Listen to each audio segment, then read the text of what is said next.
Hello అందరికీ, ఎట్లున్నారు? అందరు మంచిగా ఉన్నారా? నేనైతే మంచిగా ఉన్నా. మీరు ఎట్లున్నారు? కామెంట్ సెక్షన్లో కామెంట్ చేయండి. వీడియోనైతే ఎండ్ వరకు చూడండి. అలాగే వీడియోకి ఒక లైక్ ఇవ్వండి. ఎవరైతే ఛానల్ని సబ్స్క్రైబ్ చేసుకోలేదో ఛానల్ని అయితే తప్పకుండా సబ్స్క్రైబ్ చేసుకోండి ప్లీజ్.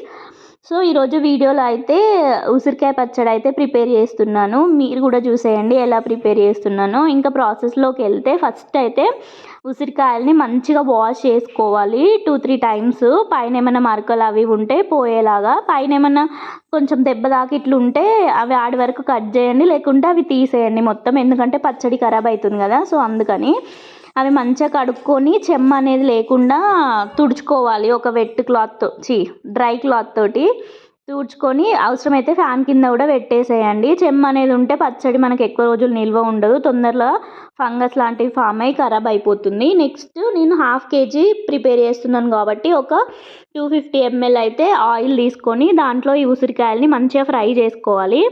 ఎలా అంటే మనకు అర్థమైపోతుంది, ఒక ఫోక్తో కానీ లేదంటే నైఫ్తో కానీ ఇట్లా గుచ్చితే స్మూత్గా లోపలికి దిగాలి. అట్లా అయితే మనకి మంచిగా ఫ్రై అయినట్టు.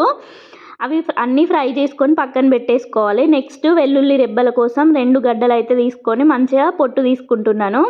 సో పచ్చళ్ళలో వెల్లుల్లి రెబ్బలు వేసుకుంటే బాగుంటుంది కదా, టేస్ట్ కూడా బాగుంటాయి. సో అందుకనే నేనైతే చాలానే వేస్తున్నాను. నెక్స్ట్ మనం ఇందాక ఫ్రై చేసుకున్న మిగిలిన ఆయిల్ ఉంది కదా, ఆయిల్లోనే మెంతులు, ఆవాలు, జీలకర్ర అండ్ ఎండుమిర్చి వేసుకొని అవి మంచిగా పోపు పెట్టేసుకొని కొంచెం క్రష్ చేసుకున్న గార్లిక్ కూడా దాంట్లో వేసుకోవాలి. ఇది సపరేటు, ఆ రెబ్బలు కాదు, పక్కన పెట్టేసుకోవాలి.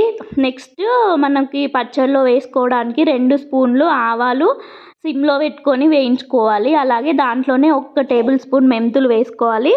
అలాగే 1 టేబుల్ స్పూను జీలకర్ర కూడా యాడ్ చేసుకొని సిమ్లో పెట్టేసుకొని మంచిగా అయితే ఫ్రై చేసుకోవాలి. బాగా వేగితే అంటే మాడిపోయేలాగా వేయించుకుంటే ఏంటంటే మీకు చేదొచ్చేస్తుంది, అందుకే సిమ్లో పెట్టుకొని మంచిగా రోస్ట్ చేసుకోవాలి. నెక్స్ట్ అవి చల్లారిన తర్వాత ఒక మిక్సీ జార్లో తీసుకొని మెత్తగా అయితే పౌడర్ లాగా చేసుకోవాలి. సో ఇప్పుడు మనం ఈ ప్రిపేర్ చేసుకున్న పౌడర్ని మనం వేయించి పెట్టుకున్న ఉసిరికాయలలో వేసుకోవాలి. నేనైతే 50 grams కారం యాడ్ చేస్తున్నాను. 1/2 kg ఉసిరికాయలకు 40 grams అయితే సాల్ట్ యాడ్ చేస్తున్నాను.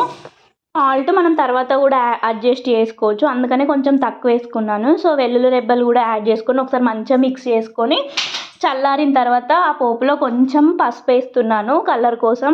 ముందే వేస్తే ఏంటంటే చేదొచ్చేస్తుంది. సో ఆ పోపు వేసుకున్న ఆయిల్ మొత్తం మనం కలిపి పెట్టుకున్న ఈ ఉసిరికాయలలో యాడ్ చేసుకోవాలి. యాడ్ చేసుకొని ఒకసారి మంచిగా అయితే అంతా కలిసేటట్టు మంచిగా మిక్స్ చేసుకోవాలి. చేతితోటి మొత్తం కలిసేలాగా కలుపుకొని గాలి పోకుండా ఒక పక్కన అయితే పెట్టేసుకొని 3 days తర్వాత ఓపెన్ చేసి చూపిస్తున్నాను. సూపర్ అయితే ఉంటుంది.